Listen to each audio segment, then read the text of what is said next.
என்ன மாடு வெட்டுறீங்களா? என்ன கண்ணுக்குட்டி வெட்டுறீங்களா? அவருடைய என்ன சொல்றது, அவருடைய உண்மையிலேயே ஒரு மனிதாபிமானத்தோட அவர் கேட்கல. இது கேட்க வேண்டிய அவசியமும் அவருக்கு இல்ல. ஏன்னா சுப்ரீம் கோர்ட்டினுடைய தீர்ப்பே மாடை வெட்டிக்கோ அப்படின்னு தான் தீர்ப்பு சமீபத்துல கொடுத்துருக்காங்க. ஆனா இவருக்கு என்ன, யார் எதை வெட்டினா இவருக்கு என்ன? இவரை வெட்டாம இருக்கிறாங்கல்ல, அது போறாதா? இவன் நான் மாட்டுக்கறி சாப்பிடுறேன், இல்ல ஆட்டுக்கறி சாப்பிடுறேன், கோழிக்கறி சாப்பிடுறேன், எதை வேணாலும் சாப்பிடுவேன், அது என்னுடைய விருப்பத்தை பொறுத்தது.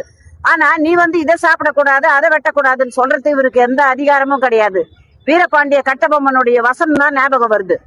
நாத்து நட்டாயா, களை பறித்தாயா, அங்கு கொஞ்சி விளையாடும் எங்குல பெண்களுக்கு மஞ்சள் அரைத்து கொடுத்தாயா, மாமனா மச்சானா, இவன் யாரு சொல்றதுக்கு?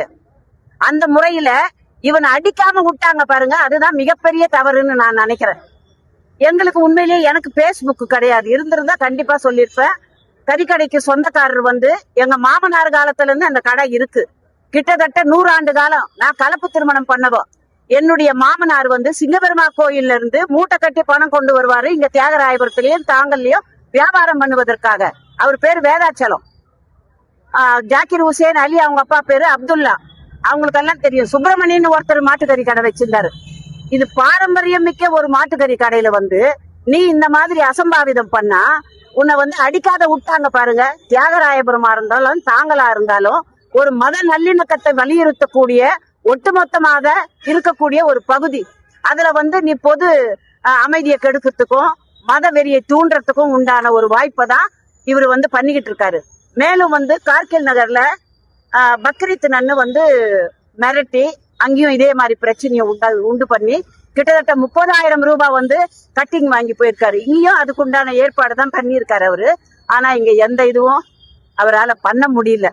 மக்கள் எல்லாருமே விழிப்புணர்வோட ஒத்துமையாக இருந்ததுனால அசம்பாவிதத்தை தவிர்க்க முடிஞ்சதுங்கிறது தான் எங்களுடைய கருத்து. ஆகவே தர்காவை பொறுத்தவரையும் இங்கே அனைத்து சகல பகுதி மக்களும் ஒரு மத நல்லிணக்கத்தை வலியுறுத்தக்கூடிய அளவுக்கு நாங்கெல்லாம் ஒற்றுமையா இருக்கிறோம். அவர்களுக்கு ஒரு பிரச்சனையா இருந்தாலும் நாங்க வருவோம், எங்களுக்கு ஒரு பிரச்சனையா இருந்தாலும் இஸ்லாமிய நண்பர்கள் வருவாங்க. அப்படிங்கிறது தான். கண்டிப்பாக இந்த சம்பந்தப்பட்ட நபரை, பாரத் இந்து முன்னணியை சேர்ந்த சிவாஜியை கைது செய்து தக்க நடவடிக்கை எடுக்கவில்லை என்று சொன்னால் மற்றவர்களோடு கூடி பேசி இதை விட மிக பிரம்மாண்டமான ஒரு